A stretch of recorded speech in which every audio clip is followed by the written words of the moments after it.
Eala taking Philippine Women's Open match by match. Rather than focusing on results and her final standing for this WTA 125 joust, Eala is choosing to look at the long-term effects that this experience can have for her career and for Philippine tennis in general.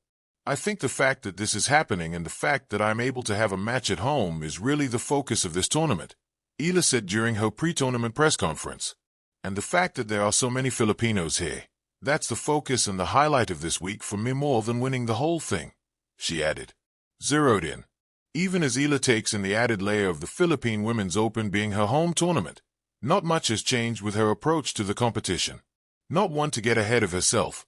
The WTA World number 49 is focused on what's just ahead of her. I never, going into any tournament whatsoever, I never go in expecting to win the whole thing. So although this is at home, my mindset in that sense is no different, Eala said. So I take it match by match. I'll do everything I can to win my first one. But if not, you know, it is what it is. That's how tennis is. I mean, you can't win all the time. Eala's first challenge comes in the form of Russian player Elena Chereva, whom she faces in the round of 32. Having lost to Chereva in the ITF circuit 6 years ago, Eala is looking to bring a more competitive game in front of what is expected to be a sold-out crowd at Rizal Memorial. Yes, I have met her. She's a very nice person and a great player. So I'm just going to go and I've done everything to prepare to the best of my ability. So I'm going to go and do my best, Eala said of Chereva. Apart from Eala, 3 other Filipinos are also playing in the main draw of the Philippine Women's Open, with Steffi Aludo looking to add to that count through qualifiers. The crowd did not see the weight she carried when she stepped onto the court. What they saw was a familiar figure, poised, composed, racket in hand, eyes steady. But for Eala, the Philippine Women's Open was never about the final trophy or the headlines waiting at the end. It was about something quieter, something harder, discipline in the present moment. Match by match, point by point. In a country where basketball courts outnumber tennis courts, Eala has always played with a sense of purpose larger than herself. Every tournament on home soil comes with echoes, expectations, hope, pride. The Philippine Women's Open was no exception. The stands carried more than cheers, they carried belief. And belief can be heavy. Alex knew this. That was why she refused to look too far ahead. Just this match, she reminded herself. The first round was not glamorous. The sun was unforgiving, the rhythm uneven, the nerves stubborn. These are the matches people forget once trophies are lifted. But Alex treated it like the final.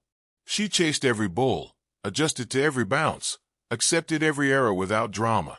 Tennis, after all, is not a battle against an opponent alone. It is a negotiation with oneself. Impatience whispers. Doubt knocks. Focus must be earned. She earned it. Between points, she paused. A breath. A glance at the baseline. Reset. The score mattered, but not as much as the process. When she won, she did not celebrate wildly. When she lost a game, she did not panic. The match ended, and she walked off the court the same way she entered. Calm, intentional. One match down. Nothing else counted yet.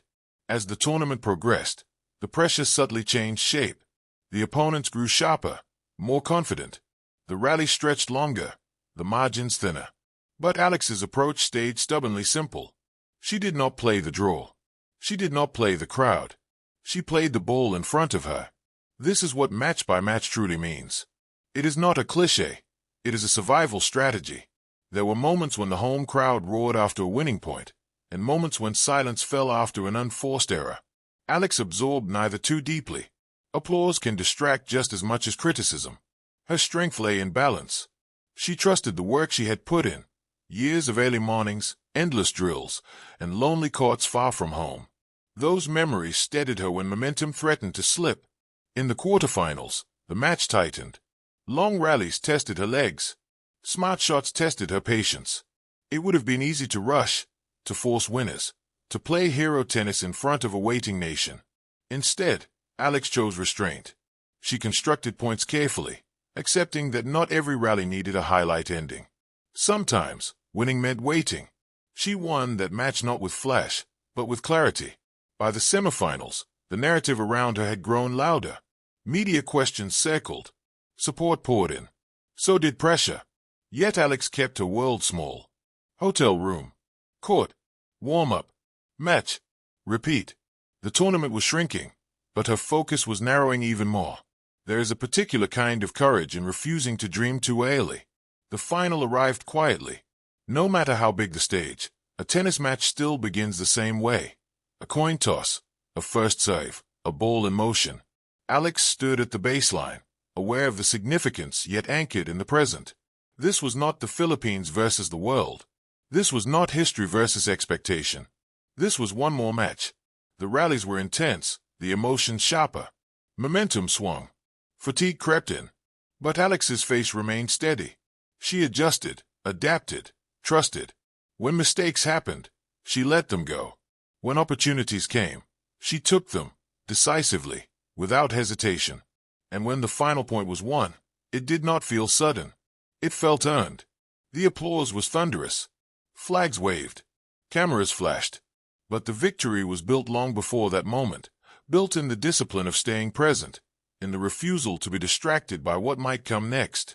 The Philippine Women's Open was not conquered in one heroic performance, but in a series of quiet decisions to focus on now. Match by match, Eala's journey in the tournament became more than a sporting achievement. It became a lesson in mindset, especially for young athletes watching from the stands and from home. Success does not demand perfection. It demands presence. It demands the humility to respect every opponent and the patience to trust your process. In the end, the trophy was lifted, but it was never the point. The point was the path taken to get there. And Eala walked it the only way she knew how. One match at a time, grounded, resilient, and fully present.